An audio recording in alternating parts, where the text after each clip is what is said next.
بسم اللہ الرحمن الرحیم۔ ہر حال میں اللہ تعالیٰ کا شکر ادا کیا کرو۔ کوشش کرو کہ پوری زندگی میں کوئی تمہاری شکایت کسی دوسرے انسان سے نہ کرے، پروردگار سے تو بہت دور کی بات ہے۔ خاندان والوں کے ساتھ کبھی مقابلہ مت کرنا، نقصان قبول لینا مگر مقابلہ مت کرنا، بعد میں نتیجہ خود مل جائے گا۔ کسی بھی جگہ یہ نہیں کہنا کہ میں عالم ہوں، میرے ساتھ رعایت کرنا ایک غیر نامناسب عمل ہے۔ کوشش کرو دینے والا بن جاؤ۔ سب سے بہترین دسترخوان گھر کا دسترخوان ہے، جو بھی تمہارے نصیب میں ہوگا بادشاہوں کی طرح کھا لو گے۔ اللہ تعالیٰ کے سوا کسی سے امید مت رکھنا۔ ہر آنے والا دن محنت میں مزید اضافہ کرنا، مالداروں اور متکبروں کی مجالس سے دوری اختیار کرنا نامناسب ہے۔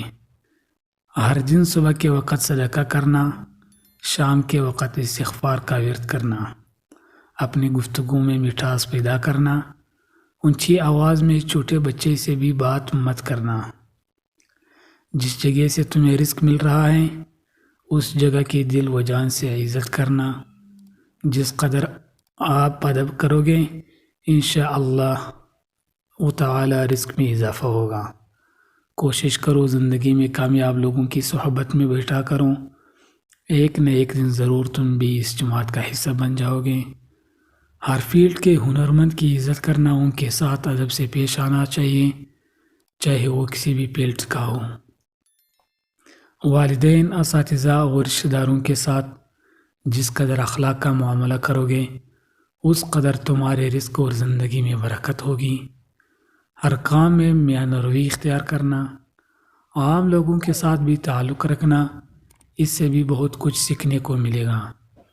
ایک انسان کی شکایت دوسرے سے مت کرنا۔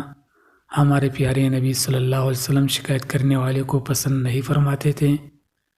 ہر بات کو مثبت انداز میں پیش کرنا، اس سے بہت سے مسائل حل ہو جائیں گے۔ بڑوں کی مجلس میں زبان خاموش رکھنا۔ آخر میں درج ذیل دعا سکھائی کہ مشکل وقت میں اہتمام کے ساتھ پڑھا کرو، انشاءاللہ تعالی بہت فائدہ ہوگا۔ ربنا آتنا من لدنک رحمہ وہیئ لنا من امرنا رشدا۔